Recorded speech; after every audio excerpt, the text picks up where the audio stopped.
Assalamualaikum adik-adik, apa kabarnya hari ini? Semoga tetap sehat, tetap semangat, dan kita semua selalu dalam lindungan Allah Subhanahu wa Ta'ala. Amin. Oke adik-adik, materi kita kali ini adalah tema 2, selalu berhemat energi, subtema 2, manfaat energi.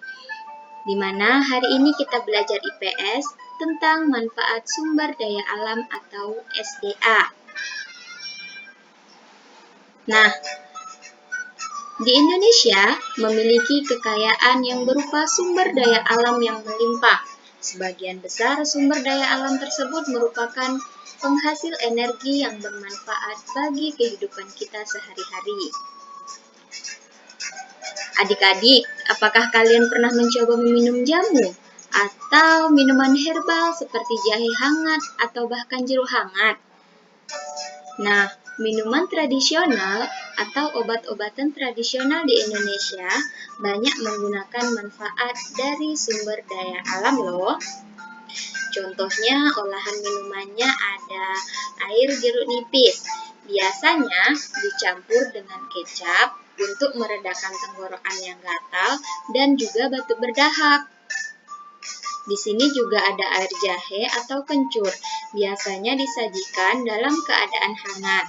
Air jahe atau kencur memiliki khasiat penghasil batuk, penghilang batuk, dan penghangat badan.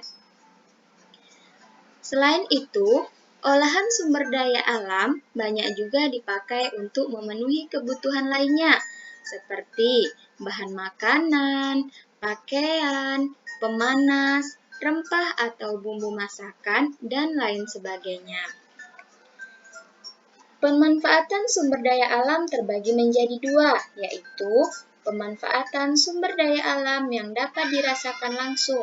Artinya, sumber daya alam itu dapat langsung dirasakan manfaatnya oleh masyarakat tanpa pengolahan khusus. Contohnya, hasil pertanian, peternakan, dan perkebunan. Pemanfaatan sumber daya alam yang tidak dapat dirasakan langsung.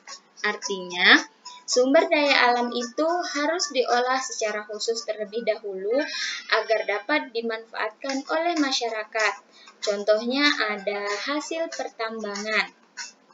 Selanjutnya, contoh pemanfaatan hasil pertanian. Nah, ada padi sebagai bahan makanan pokok menjadi beras. Yang kedua ada jagung sebagai makanan pokok dan juga ternak. Yang ketiga ada sayuran untuk lauk pauk.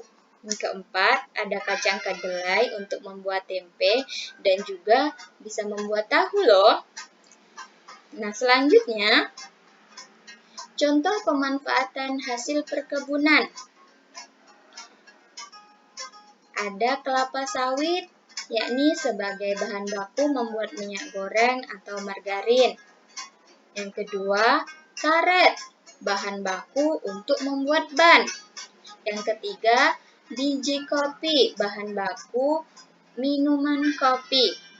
Selain itu ada juga serat rosella, digunakan untuk bahan pembuatan karung goni. Selanjutnya, contoh pemanfaatan hasil peternakan. Adik-adik pasti tahu sapi kan? Nah, sapi diambil dagingnya, susunya, dan juga sumber protein. Ada ayam, manfaatnya untuk diambil dagingnya, telur, dan bulunya untuk bola kok. Selanjutnya, ada lebah untuk madu dan minuman kesehatan. Ada juga kambing. Nah, itu manfaatnya untuk diambil dagingnya, susunya, dan juga kulitnya. Selanjutnya, contoh pemanfaatan hasil laut dan perikanan. Di antaranya ada rumput laut sebagai obat dan bahan makan. Terus ada kerang laut sebagai manfaatnya diambil dagingnya dan juga mutiara.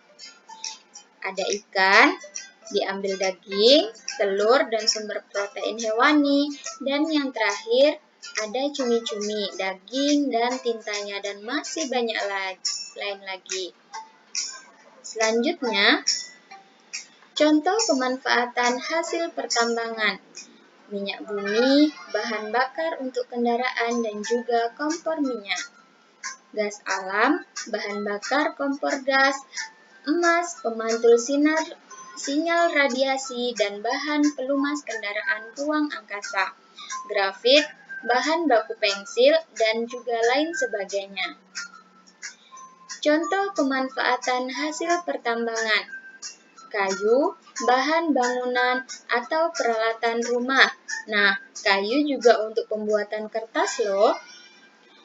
Ada juga rotan, bahan baku mebel, madu hutan untuk pengobatan, dan juga sarang semut untuk pengobatan.